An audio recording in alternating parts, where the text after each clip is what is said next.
मैं म्यूजिक छोड़ चुका था, सोचता था कि क्या करूं, अब क्या काम करूं।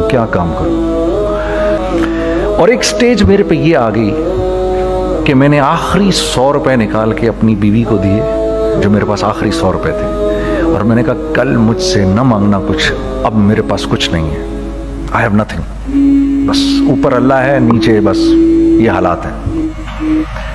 लेकिन मैंने एक बात सुनी हुई थी मौलवी तारिक जमील साहब से कि अगर तुम अल्लाह के लिए किसी चीज को छोड़ोगे, अल्लाह तुम्हें उससे बेहतर चीज देगा। ये मैंने सुनी हुई थी, ये हदीस के अल्फाज हैं। और मैं थोड़ी देर में कभी कभार सोचता था, मैं कहता था यार लोग सही कहते हैं, ये मौलवी मरवाते हैं लोगों को, मरवा दिया मुझे, कहाँ है वो चीज। लेकिन मेरा दिल अंदर से कहता था नहीं, अल्लाह के नबी की बात सच्ची है, अल्लाह के नबी की बात सच्ची है, अल्लाह के नबी की बात सच्ची है। मेरा दिल कहता था मुझे, ये मैं 2002 की बात बता रहा हूँ। उसने कहा क्या करें, मैंने कहा चलो कपड़े बनाते हैं। तो हमने दोनों ने कहा ठीक है। अब मेरे पास पैसे तो थे नहीं, तो मैंने कहा क्या करेगा। उसने बोला यार देखो स्टार्ट ऐसे होगा जुनैद भाई, 25 लाख आप दें, 25 लाख मैं लाऊं। अब उसने 25 लाख बोल दिया और मैं अभी 100 रुपए बीवी को देकर आ रहा हूँ, और बड़ी अपना स्टैचर बिल्कुल रख के ओके ठीक है। अब मैं सोच रहा हूँ 25 लाख कहाँ से होंगे, 25 लाख आप लाएं, 25 लाख मैं लाता हूँ। मैंने कहा जी ठीक है। तो मैं घर गया, घर बैठ के सोचा, मैंने कहा क्या है, क्या बेचूं। एक दोस्त को मैंने बोला, उस जमाने में ये भी पता चल गया कि दोस्त किस चीज का नाम है, क्योंकि सबको पता था कि ये इस वक्त मुश्किल में है। तो यकीन करो 50 की चीज हर एक मुझे 25 कोट करता, 25 ले लें जुनैद भाई, इसके यही दे सकते हैं। ये अपने दोस्तों की बात बता रहा हूँ। मुझे उस दिन पता चला, उस जमाने में अच्छे लोग भी मिले जिन्होंने 25 की जगह कहा नहीं यार आप रखें ये, चलो बाद में कर लेंगे, देख लेंगे। ऐसे भी मिले, लेकिन ऐसे भी मिले कि जिन्होंने एक्सप्लॉइट करके मेरी कमर ही तोड़ दी। हाँ, जिन्होंने मेरा कचूमर ही निकाल दिया। उनका बस नहीं चला कि मेरा कचूमर ही निकाल दें, मुझे जान से ही मार दें। इस वक्त जो कर सकते हैं इस आदमी के साथ करें, क्योंकि ये सब परेशानी में है। तो वो कहते हैं ना कि खैर, तो मैंने जाके कहीं से इसको बेचा, उसको बेचा, ये बेच दिया, वो बेच दिया, सब बेच बचा के उसको जाकर 25 लाख रुपए किसी तरह करके दिए। मैंने कहा मुझे 1 हफ्ते का टाइम दे, आप 1 हफ्ते बाद मिलते हैं। 1 हफ्ते बाद 25 लाख उसने रखे, 25 लाख मैंने रखे, और 50 लाख रुपए का हमने कपड़ा खरीद लिया। और अभी रमजान आने वाला था, तो मेरे दोस्त ने कहा कि चलो इसके पैटर्न बनवाते हैं। अब मैं आपको बताता हूं कि रिज्क किसके हाथ में है। वो जो पैटर्न काटा तो पैटर्न छोटा कट गया, 25 लाख रुपए गए, और मैं सर पकड़ के बैठ गया और मैं कहूं या अल्लाह, ये मुझे किसी क्या गुनाह की सजा मिल रही है, ये क्या है। कि हम दोनों बैठे हुए, उसने भी सर पकड़ के बैठा हुआ, मैं भी सर पकड़ के बैठा हुआ। वो तो खैर अमीर आदमी था, थोड़े उसके पास तो पैसे थे। मैंने कहा यार अब क्या करें। कहता है यार फिक्र ना करें, कुछ देखते हैं। अब आई नो कि कुछ नहीं होने लगा, तबाही है, तो कोई भी नहीं खरीदेगा इसको। लार्ज मीडियम बन गया, मीडियम स्मॉल बन गया, और स्मॉल तो इतना स्मॉल बन गया कि हैं वो फिटेड हो गया। कि एक साहब मिलने आए हमें कि जी वो देखिए एक पार्टी आई है बांग्लादेश से, उनको शलवार कमीज चाहिए, लेकिन जुनैद भाई उनकी रिक्वेस्ट है पैटर्न थोड़ा छोटा कर दें। मैंने कहा यार देखो तुम्हें पता है छोटा पैटर्न ज़रा मुश्किल से कटता है, ठीक है, थोड़े पैसे एक्स्ट्रा होंगे उसके। और उन्होंने कहा हाँ वो पैसों का तो कोई मसला ही नहीं, उनको तो बस शलवार कमीज चाहिए पाकिस्तान से। हमने कहा ठीक है आप 2 दिन बाद आके ले लीजिए। तो वो जो चीज़ अल्लाह माफ़ करे आज जो आप लोगों से शेयर कर रहा हूँ, जो चीज़ 500 रुपये की बेचनी थी वो 600 रुपये की बेच दी। जो चीज़ पूरे महीने बेचनी थी 2 दिन में बेच बाज के, पूरे रमज़ान जो बेचना था सब बेच बाज के बैठ गए दोनों के। अब क्या करें, सब बिक गया और पैसे आ गए। तो अब मैं ये देख रहा हूं कि ये कुछ अल्लाह का क्या अजीब निज़ाम चल रहा है। तो मैंने उसको अपने साथी से कहा देखो तुमने मेरे साथ आगे भी काम करना है या बस एक यही काम करना है। उसने कहा मैंने आपके साथ आगे भी काम करना है। मैंने कहा तो चलो फिर मुफ्ती तकी उस्मानी साहब के पास, उनसे पूछो